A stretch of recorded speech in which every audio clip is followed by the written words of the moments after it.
Saudações a todos os inscritos e visitantes do canal Despertar de Consciência e Escândalos Gospels. Chegamos à parte 4 desta série, conhecendo aí os 16 salvadores crucificados do passado, né? E vamos conhecer agora 2 salvadores crucificados. Ah, mas por que 2? Porque o primeiro é bem curtinho, né? Então dá para juntar 2 aí numa série só, num capítulo só, né? E o nome deles é Ial e Jesus. Nós vamos conhecer quem é esse tal de Ial, né? Esse Ial aí tem uma ligação com divindades pagãs, né? Com coisas trevosas.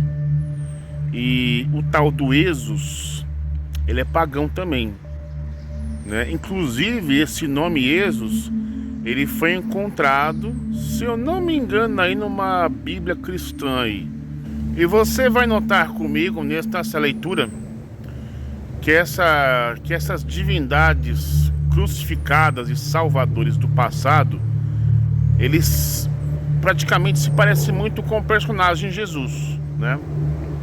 Não aquele, sei lá, Jesus cósmico, enfim, não. Mas é o Jesus narrado no Novo Testamento dos padres, né? E que desde aí entender que os padres pegaram um pouquinho desses salvadores aí citados na série e que finalmente criaram o personagem chamado Jesus. Nós vamos conhecer também como é que esse nome Jesus veio a ser inventado. Gente, muitas pessoas se apegam a esse nome chamado Jesus, defendem, idolatram, enfim, mas não sabem de onde veio o nome Jesus, né? Eu não vim para defender nome, se é nome certo ou nome errado. Você vai saber aqui nessa parte 4 qual a origem do nome chamado Jesus. Como é que nasceu esse nome Jesus, né? E por que certos tradutores de Bíblias colocaram, em vez de Jesus, porque colocaram Jesus. Jesus, né? A história da letra J, né? Porque trocaram o I pelo J, enfim, para depois finalmente nascer o nome Jesus, ok? Bem, gente, antes da gente começar a nossa leitura, eu lhe convido você que não é inscrito neste canal, se inscreva no canal, você que não é inscrito, deixa aquele like, deixe seu comentário, compartilhe. E vem comigo viajar nessa história, conhecendo o passado para você conhecer o presente, né? É como se diz assim, revirando o passado, se possível até pelo lado avesso, para procurar resposta. Solta a vinhetinha.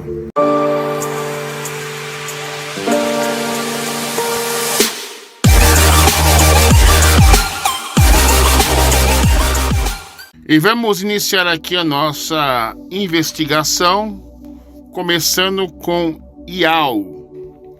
Então vamos lá aqui, ó. Ial, Nepal, 622 antes da Era Comum. Sobre a crucificação deste antigo Salvador, um relato específico atesta que ele foi crucificado, aonde? Em uma árvore, no Nepal. O nome deste Deus encarnado do Salvador do Oriente aparece frequentemente em livros sagrados de outras nações. Então quer dizer o quê? Outras religiões, outras nações aderem a esse tal de Yahweh, né? Alguns supõem que Ial, pronunciado como Jal, é a raiz do nome do Deus dos judeus, Jeová. Então não temos a certeza, porque alguns supõem, algumas opiniões alheias, né? E vamos pegar aqui algumas fotos deste suposto Ial aí, né? E vamos tentar relacionar este nome aqueles grupos, né, de nome sagrado, né? Enfim, que eles tentam aplicar ao Deus, que não é isso, é Yahu, Yahusha, Yahusha, né?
E agora vamos falar sobre Esos, o druida celta de 834 antes da Era Comum.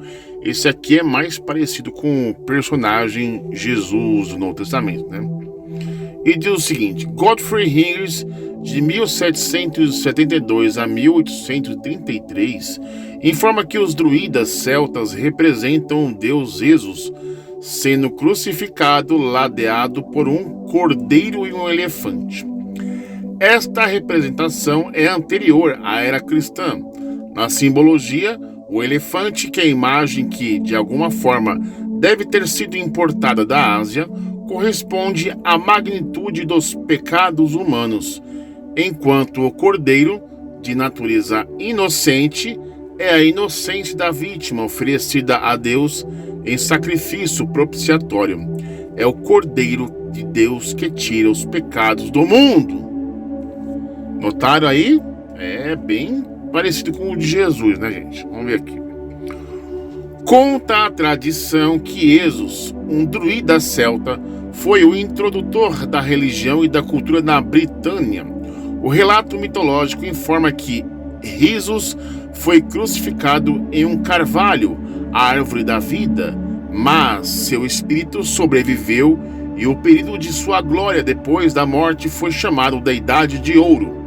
Tal como Jesus, Esos é filho do Deus e nasceu de uma virgem, aí tá vendo? Ó? Nasceu de uma virgem chamada Mayans, do século IX, antes da Era Comum.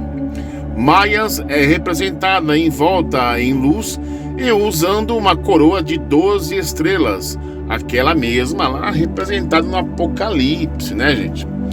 E tendo aos seus pés uma serpente, Audrey Fletcher.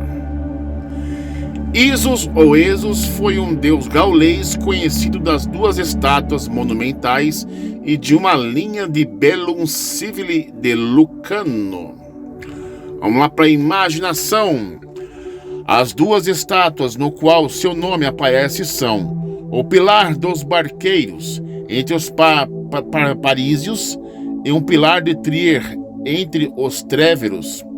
Em ambos, Esos está retratado cortando ramos de árvores com seu machado.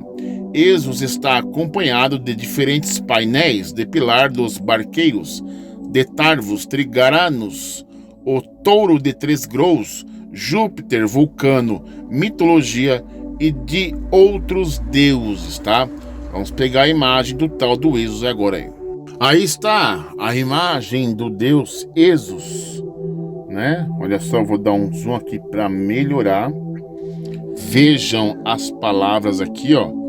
Esos, E-S-U-S, Esos. Que mais para frente, né? Com a chamada introdução da letra I e do século XV com a invenção da letra J, né? Ficou Jesus, ou Jesu. Aí depois acrescentou-se o S, ficou com o nome Jesus, tá vendo? Se colocar aqui a letra J aqui, ó, fica Jesus certinho. Olha só, tá vendo? Ele está aqui com o machado cortando a árvore, tá vendo? Como se diz lá no texto. Fontes escritas. Vamos lá aqui. Uma seção bem conhecida no Bellum Civile de Lucano fala sobre as oferendas sacrificiais sangrentas proferidas à tríade de deidades célticas, teutantes, Esos, uma forma aspirada de Esos, e Taranis. Aí temos o número 1 aqui que você pode marcar o que eu disse através de uma fonte que vai ser apresentada no final, tá? De uma dupla de comentaristas recentes sobre o trabalho de Lucano, um identifica Teutantes como Mercúrio e Esos como Marte. De acordo com o comentário Berni sobre Lucano, vítimas humanas foram dedicadas ao sacrifício para Esos, por estarem amarradas a uma árvore e malhadas. O escritor médico gálico Marcellus de Bordeaux pôde oferecer uma outra referência textual a Esos em seu The Medicaments in Compendium de preparações farmacológicas escritas em latim do início do século V e é a única fonte para várias palavras celtas. O trabalho contém um talismã mágico médico decifrável em gaulês, como de aparece é invocar o auxílio de Jesus, pronunciado Eisus, na cura de problemas de garganta. Temos número 3 aí. O nome dado de Exunertus, a força de Jesus, ocorre pelo menos uma vez com epíteto de Mercúrio, em uma inscrição dedicatória. Temos aqui um 4 e um 5. É possível que os exúvios da Gália, na área atual da Normandia, tornaram seu nome desta deidade. Temos aqui um 6. As interpretações e avaliações de McCulloch. John Arnold McCulloch resumiu o estado das interpretações acadêmicas de Êxodo por volta de 1911 nos seguintes termos. Olha o que ele disse aí. Heinrich aplica uma fórmula aos assuntos destes altares. O divino madeireiro derruba a árvore do touro com 3 grãos. O todo representa algum mito desconhecido para nós, mas Arbois ou encontra alguma alusão aos eventos na saga Cthulhian. Na imaginação, o touro e a árvore são talvez ambos divinos. E se o animal, como as imagens do touro divino, é dotado de 3 cornos, então os 3 grãos, Garanus, Grow, pode ser um rebus para uma tríqueras de 3 chifres, ou mais provavelmente um tricarenus de 3 cabeças. Neste caso, o marceneiro, árvore e touro poderiam todos ser representados de um deus da vegetação. Em rituais primitivos representantes humanos, animais ou arbóreos do deus eram periodicamente destruídos para assegurar a fertilidade.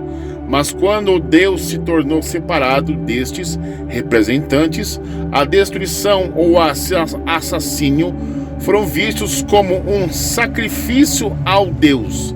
E mitos surgiram contando como ele tinha uma vez massacrado o animal. Neste caso, árvore e touro, realmente idênticos, seriam miticamente vistos como destruídos pelo Deus, a quem eles uma vez representaram. Se Jesus era um deus da vegetação, uma vez representado por uma árvore, isto explicaria o porquê, como os escolásticos sob Lucano relata sacrifícios humanos a Esos foram suspensos em uma árvore. Esos foi cultuado em Paris e em Treves, e uma moeda com o nome Aesos foi encontrada na Inglaterra, e nomes pessoais como Exogenos, filho de Esos, e Exunertus, aquele que tem a força de Esos, ocorreram na Inglaterra, França, Suíça. Deste modo, o culto a este deus pode ter sido comparativamente muito difundido, mas não há evidências de que ele era um Jeová céltico, ou um membro, como Teutantes e Taranis, de uma triade pancéltica, ou que esta triade, introduzida por gauleses, não era aceita pelos druidas. Tal grande triade existiu, em alguma ocasião da ocorrência dos 3 nomes, em uma inscrição certamente teria sido encontrada. Lucano não se refere aos deuses como uma triade, nem como deus de todos os celtas, ou mesmo de uma tribo. Ele põe ênfase meramente no fato de que eles eram cultuados com sacrifícios humanos e eram deuses locais mais ou menos conhecidos. Tem o número 4 aqui. No neodruísmo, o representador druídico do século XVIII, Lolo Morgan Wing, identificou Esos como Jesus pela força da semelhança dos seus nomes. Também ligou ambos a Hu-Gadan, escrevendo: ambos, Hu e Huon, foram sem dúvida originalmente idênticos a Eus de Lactânios e Esos de Lucano, descritos como deuses dos gauleses. A semelhança do último nome para Jesus, gaulês Jesus, é óbvia e admirável. Esta identificação é ainda feita em certos círculos neodruídicos. Acadêmicos modernos consideram a semelhança entre os nomes Esos e Jesus ser coincidental. 8. Aqui abaixo temos as referências das quais eu citei para você com aqueles números. Aí você volta um pouquinho e se você quiser saber a fonte, tá tudo aí. Dá uma pausa para dizer que o emissário cristiano não está inventando, que é heresia, é achismo. Não, aqui não tem achismo. E que infelizmente, né, gente, mais um paradigma refutado com sucesso, né? Mais deuses parecidos com o personagem Jesus, ou ele foi plagiado, ou é reencarnação, ou os padres pegaram também esse tal de Jesus aí, né, e criaram o tal do Jesus, né, gente?